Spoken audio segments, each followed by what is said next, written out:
Hello student, welcome to Daffodils online classes. आज का हमारा टॉपिक है हमारी विसर्ग संधि का जो थर्ड पार्ट है, ऋत्व विसर्ग संधि। ऋत्व विसर्ग संधि का सूत्र इचो अशी विसर्गस्य रेफे। इचो अशी विसर्गस्य रेफे। व्याख्या कुछ इस प्रकार है। इच है अर्थात ए आ इत्येतौ वर्जयित्वा स्वरात् परस्य विसर्गस्य अशी स्वरे मृदु व्यंजनी च परे रेफादेशो भवति। इसका मीन्स प्रथम पद के विसर्ग से पूर्व, प्रथम पद के विसर्ग से पूर्व अगर इच वर्ण हो, प्रथम पद के विसर्ग से पूर्व अगर कौन से वर्ण हो, इच वर्ण, और इच वर्ण में ए और आ को छोड़कर सभी स्वर आते हैं। बस ए और आ नहीं हो, उससे पहले कोई सा भी स्वर वर्ण हो, तो प्रथम पद में विसर्ग से पूर्व ए और आ को छोड़कर उसके बाद में अश वर्ण हो।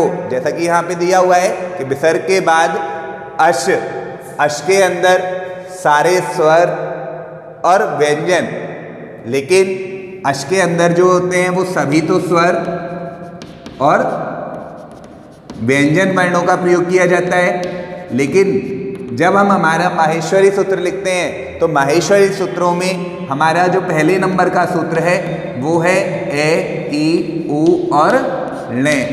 और वहीं अगर हम 10 नंबर का सूत्र लिखते हैं तो 10 नंबर का जो सूत्र है वो है हमारा जे, बे, गे, बे, दे और शे। जे, बे, गे, डे, दे और शे। तो यहाँ पर ऐसे स्टार्ट होकर के जो शे पर खत्म होते हो वही हमारे क्या है, अश्वर्ण है। और इन अश्वर्णों में सारे तो स्वर वर्णों का प्रयोग किया जाता है और व्यंजन वर्णों के अंदर वर्ग का तृतीय वर्ण, चतुर्थ वर्ण और पंचम वर्ण का प्रयोग किया जाता है। तो विसर्ग से पूर्व ए या आ को छोड़कर कोई भी स्वर हो तथा विसर्ग के बाद में कोई भी स्वर वर्ण या फिर वर्ग का तीसरा, चौथा, पांचवा वर्ण, और या फिर है ये, वे, रे और ले, है ये, वे, रे, ले, ये भी हमारे कौन से वर्ण के अंदर आते हैं, अश वर्णों के अंदर ही आते हैं, जो कि हमारे माहेश्वरी सूत्रों के सूत्र नंबर 5 है ये, वे, रे, ते, और 6 नंबर का जो सूत्र है वो है हमारा ले और णे। तो यहाँ पे है से स्टार्ट होकर के जो णे पे खत्म होते हैं वो हमारे हण वर्ण होते हैं। तो ये जो हण वर्ण है वो भी हमारे सूत्र नंबर 5 और 6 में दिए गए हैं, और जबकि हमारे अश्वर्ण के अंदर पहले से लेकर 10वें सूत्र तक आते हैं। तो यहाँ पर लास्ट का जो टे दिया गया है और णे दिया गया है इसका प्रयोग नहीं होगा। तो है ये, वे, रे और ले, ये वाले जो वर्ण हैं वो भी हमारे अश प्रत्याहार वाले वर्णों के अंदर आते हैं। तो हमारी पूरी डेफिनेशन एक तरह से क्या हो गई कि विसर्ग से पहले ए या आ को छोड़कर कोई भी स्वर वर्ण हो तथा विसर्ग के बाद में अश्वर्ण हो, अश्वर्ण के अंदर सारे तो स्वर आते हैं, वर्ग का तीसरा, चौथा और पांचवा वर्ण आता है, और है ये, वे, रे, ले का प्रयोग किया जाता है। अगर ऐसा है तो इस विसर्ग के स्थान पर रे हो जाता है। इस विसर्ग के स्थान पर क्या हो जाता है, रे हो जाता है। लेकिन अगर जैसे रे के बाद में कोई स्वर वर्ण दिया गया है, रे के बाद में, जैसा कि मैंने कहा कि विसर्ग के बाद में कोई भी स्वर वर्ण आ सकता है, अगर कोई स्वर वर्ण दिया गया है तो वो स्वर वर्ण इसी रे में आके मिल जाता है। अगर व्यंजन वर्ण दिया गया है तो व्यंजन वैसा का वैसा ही रहता है और रे जो है वो भी वैसा का वैसा रहता है। अब आते हैं इसके एग्जाम्पल्स पे, जैसे कि हमने लिखा मुनि रीति। मुनि रीति 10th बोर्ड एग्जाम में ये एग्जाम्पल जो है वो आ चुका है।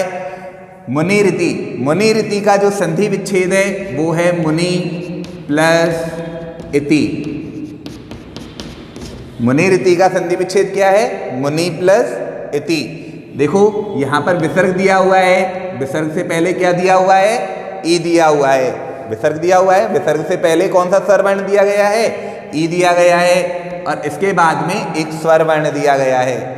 हमारी कंडीशन यही थी कि विसर्ग से पहले ए या आ को छोड़कर कोई भी स्वर हो तथा विसर्ग के बाद में कोई भी स्वर वर्ण हो, तो इस विसर्ग के स्थान पर क्या हो जाता है, रे हो जाता है। जैसा कि मैंने यहाँ पे आपको बताया कि अगर विसर्ग के बाद में कोई स्वर वर्ण दिया गया है तो वो स्वर वर्ण उसी रे में आके मिल जाता है। तो यहाँ पे जैसे ई स्वर वर्ण दिया गया है तो वो ई जो है वो इसी रे में आके मिल जाएगा।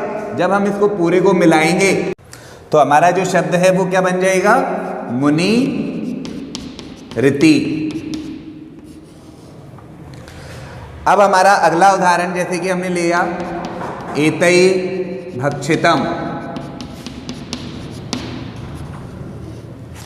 एतैर्भक्षितम, एतैर्भक्षितम का जो संधि विच्छेद है वो होता है एतै प्लस भक्षितम।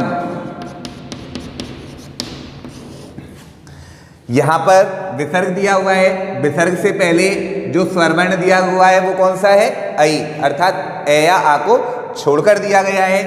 बाद में हमारा एक व्यंजन वर्ण दिया गया है भय, जो कि हमारे पे वर्ग का चौथा वर्ण है। पे, फे, बे और भय। जैसा कि मैंने आपको यहाँ पे बताया कि विसर्ग के बाद में वर्ग का तीसरा, चौथा और पांचवा वर्ण आ सकता है। तो यहाँ पे विसर्ग के बाद में वर्ग का कौन सा अक्षर दिया हुआ है, चौथा वर्ण दिया गया है। तो इस विसर्ग के स्थान पर क्या हो जाएगा, रे हो जाएगा।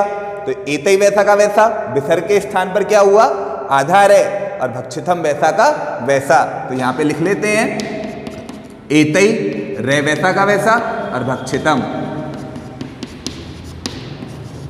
हमेशा याद रखना कि जो आधा रे होता है वो अगले वाले वर्ण के ऊपर लगता है।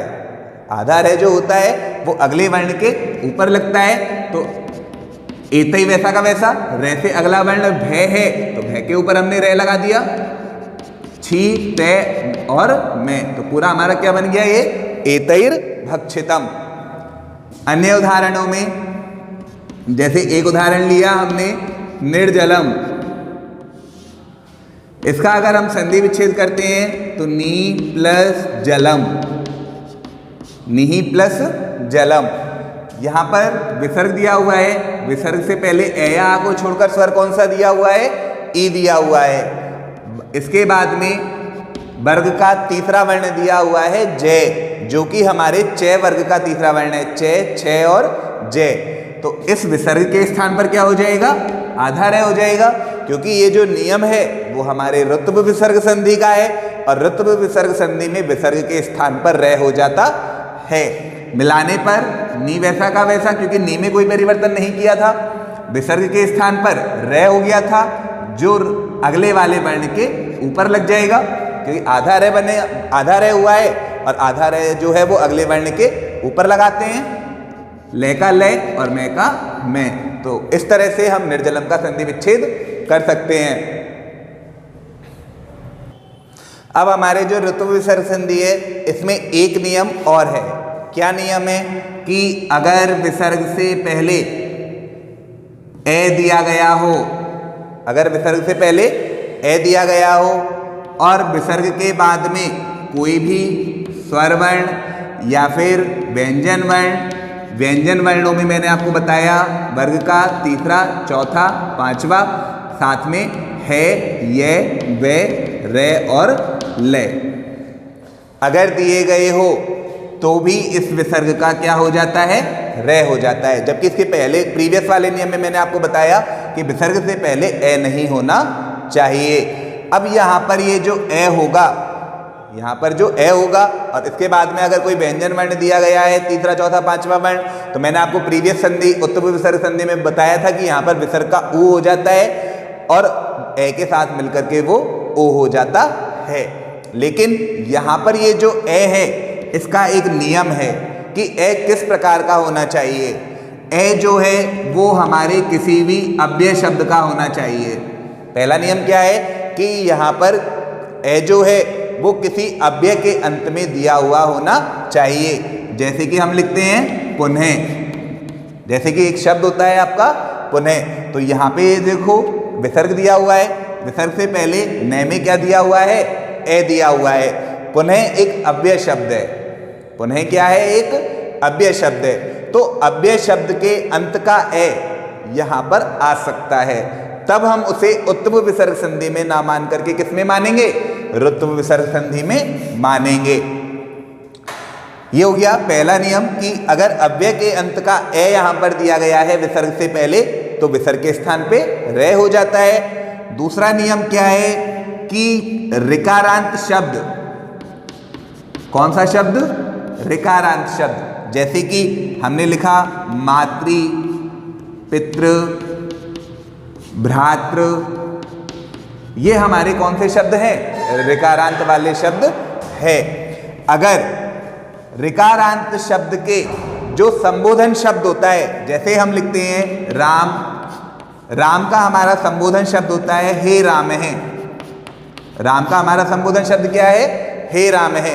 ठीक इसी प्रकार से अगर इन शब्दों का कोई संबोधन शब्द इसमें प्रयोग किया गया हो, जैसे मातृ का संबोधन शब्द होता है मातः, पितृ का होता है पितः, भ्रातृ का क्या होता है भ्रातः, तो यहां पर अगर इस प्रकार से ऋकारांत शब्द का संबोधन शब्द दिया गया हो, अगर ऋकारांत शब्द का कौन सा शब्द दिया गया हो, संबोधन वाला शब्द दिया गया हो, और ऋकारांत के जो संबोधन शब्द होते हैं उसमें क्या दिया जाता है, अंत में ए दिया जाता है। तो इस प्रकार यहां पर दो तरह से ए का प्रयोग किया जा सकता है, या तो अव्यय शब्द के अंत में ए हो, या फिर ऋकारांत का जो संबोधन शब्द है उसके अंत में ए हो, और उसके बाद में कोई भी स्वर या व्यंजन वर्ण हो, व्यंजन वर्णों में वर्ग का तीसरा चौथा पांचवा या फिर है या वे रे ले दिया गया हो, तो यहां पर विसर्ग का क्या हो जाता है, रे हो जाता है। जैसे कि एक उदाहरण लेते हैं, पुनरत्र, पुनरत्र का यदि हम संधि विच्छेद करते हैं तो संधि विच्छेद होता है पुनः प्लस अत्र, पुनरत्र का संधि विच्छेद पुनः प्लस अत्र। विसर्ग दिया गया है, विसर्ग से पहले अव्यय शब्द है और उस अव्यय शब्द के अंत में क्या दिया गया है, ए दिया गया है, और इसके बाद में क्या दिया गया है, ए दिया गया है, एक स्वर वर्ण दिया गया है। उत्तम विसर्ग संधि के नियम के अनुसार यहां पर ओ हो जाना चाहिए और इस ए का क्या हो जाना चाहिए, अवग्रह चिन्ह हो जाना चाहिए। लेकिन यहां पर ये ऐसा ना हो करके इस विसर्ग के स्थान पर क्या हो जाएगा, रे हो जाएगा, क्योंकि ये एक अव्यय शब्द का ए है। जब हम इसे पूरे को मिलाएंगे तो पुनः तो वैसा का वैसा, विसर्ग के स्थान पे आधा रे हो गया था, आधे रे में ए को मिलाएंगे तो रे पूरा हो जाएगा, और इधर से त्रे जैसा दिया हुआ है वैसा का वैसा। पुनरत्र, अगर जैसे कोई ऋकारांत शब्द का शब्द दिया गया हो, जैसे हमने लिखा पितर वंदे, एक उदाहरण लिखा पितर वंदे यानी पिता की वंदना करता हूं, तो यहां पे इसका संधि विच्छेद क्या हो जाएगा, पितः प्लस वंदे, पितः प्लस वंदे। यहां पर विसर्ग दिया हुआ है, विसर्ग से पहले ऋकारांत शब्द का संबोधन शब्द दिया गया है। पितृ इसका मूल शब्द है, जैसा कि मैंने आपको यहां पे बताया कि पितृ इसका क्या है, ये मूल शब्द है, और इसका जो संबोधन शब्द है वो क्या होता है, पितः। तो यहाँ पे ऋकारांत का संबोधन शब्द है जिसके अंत में क्या दिया गया है, ए दिया गया है। बाद में क्या दिया हुआ है, वे दिया हुआ है, जैसा कि मैंने आपको बताया है यहाँ पे कि वे का प्रयोग किया जा सकता है। विसर्ग के स्थान पर क्या हो जाएगा, रे हो जाएगा, मिलाने पर पित वैसा का वैसा, क्योंकि इसमें तो हमने कोई परिवर्तन किया ही नहीं था। विसर्ग के स्थान पे क्या हो गया था, आधा रे, और इसके बाद में कोई स्वर वर्ण नहीं दिया गया है, तो इसीलिए इस आधे रे को अगले वर्ण के ऊपर लगा देंगे, तो वे के ऊपर क्या आ जाएगा, रे, और बाद में वंदे जैसा दिया हुआ है वैसा का वैसा। पितर वंदे, जिस तरह से पितर वंदे होता है ठीक इसी प्रकार से मातर वंदे भी होता है। तो इस तरह से आप इनके उदाहरण कर सकते हो। अब जैसे कि एक और है आपका प्रातर गच्छति, प्रातर गच्छति अर्थात प्रातः या सुबह जाता है। यदि हम इसका संधि विच्छेद करेंगे तो संधि विच्छेद होता है इसका प्रातः प्लस गच्छति। यहाँ पर ये एक अव्यय शब्द है प्रातः, प्रातः क्या है, एक अव्यय शब्द है। इस अव्यय शब्द में क्या दिया हुआ है, ए दिया हुआ है, और बाद में वर्ग का तीसरा वर्ण दिया हुआ है कै वर्ग का, कै खे गे। तो यहाँ पर इस विसर्ग के स्थान पे क्या हो जाएगा, रे हो जाएगा, और मिलाने पर क्या हो जाएगा, प्रातः तो वैसा का वैसा, विसर्ग के स्थान पर आधा रे हो गया था, और बाद में एक व्यंजन वर्ण दिया गया है, इसीलिए जो रे है वो व्यंजन वर्ण के ऊपर चला जाएगा और गच्छति वैसा का वैसा, प्रातर गच्छति। तो बच्चों इस प्रकार से आप आपकी ऋत्व संधि कर सकते हो। आप इसे अच्छे से रीड करें ताकि ये आपको समझ में आ जाए। Thank you student.